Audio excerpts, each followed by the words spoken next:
आइले गरमिया के दिनमा रामा पातर चोलिया रस लस करेला बदनवा हे रामा पातर चोलिया रस लस करेला बदनवा हे रामा पातर चोलिया हे रामा ओइले गरमिया के दिन गर्मी से हाँ गर्मी से रामा ओइले गरमिया के दिनमा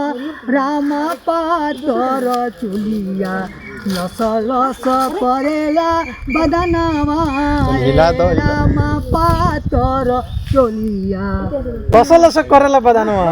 ए सुनिए गर्मी से हिला दो ना विठल चा जादव जी